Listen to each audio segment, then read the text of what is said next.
investigate the first problem of the 6 that faced me in the employment of Negro. Jackie Robinson was an idol of mine, a sports idol of mine when I was a youngster growing up in Southern California. I saw him perform in football, basketball, track and field. I don't care what color. I think we should all remember Jackie Robinson. When this chap came into the picture, I was convinced then that there was a timeliness about it. After waiting 100 years, these people legally free, not spiritually free, never morally free. And that's what he was showing these United States. Don't be afraid to hire a man because his skin is dark.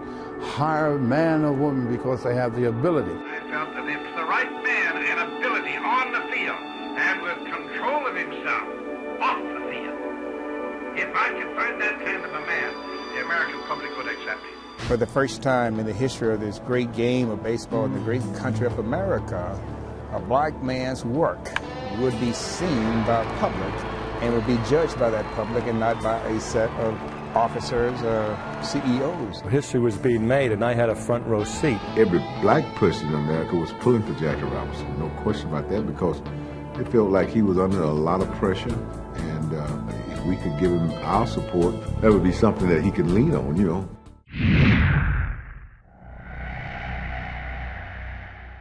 Jackie Robinson in 1947 became the first of his race to play in the major leagues. Branch Rickey broke down the color barrier when he signed Robbie for the Brooklyn Dodgers. Jackie came to the Dodgers, breaking the color barrier, which, baseball did it before the Supreme Court changed the laws. He was doing it long before Martin Luther King Jr. He hadn't graduated from Boston College yet when Jack was out on that field making these changes. Jackie, it didn't take long to prove that he belonged. Imagine putting your life on the line, standing out there by yourself, a black man in a Dodger uniform at second base, and somebody with a rifle with a scope on it in fear of being shot in the back or wherever. And this is what this man had to endure. I was a rookie on the ball club, and I saw the abuse that he got from opposing players, opposing managers, opposing fans. Hey, boy, hey, you want a watermelon? Hey, I need a shine. Hey, all that stuff, the denigrating stuff, and he totally ignored it. Somebody was sitting next to Jackie on the bench, and somebody yelled at, "How can you sit next to that guy?" And you know what that did to us? It made us want to help Jackie all the more. He was not allowed to fight back, to protect himself with some of these clowns in baseball. He put him at first base, and he was a target for a few guys. A few guys tried to step on him when he was taking a throw at first base, but he never complained, just had that game face on. He was a fine infielder, an excellent hitter, and exceptionally fast. I can remember one day he had a ball to left center field in Ebbets Field. He rounded first and went into second for the double. He'd already finished his slide. The second baseman got the ball in the web of his glove, turned around and hit Jackie with it, side of the face. We could hear the impact in the dugout at Ebbets Field.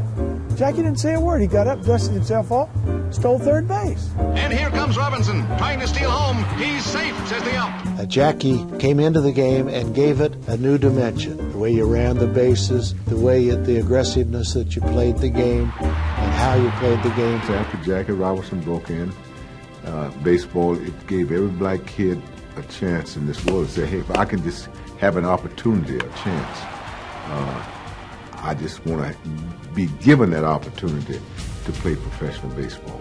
Jackie Robinson says, you can change my name, but don't change my game plan. And Jackie Robinson's game plan was to prove that black and white could work together and black and white could play together.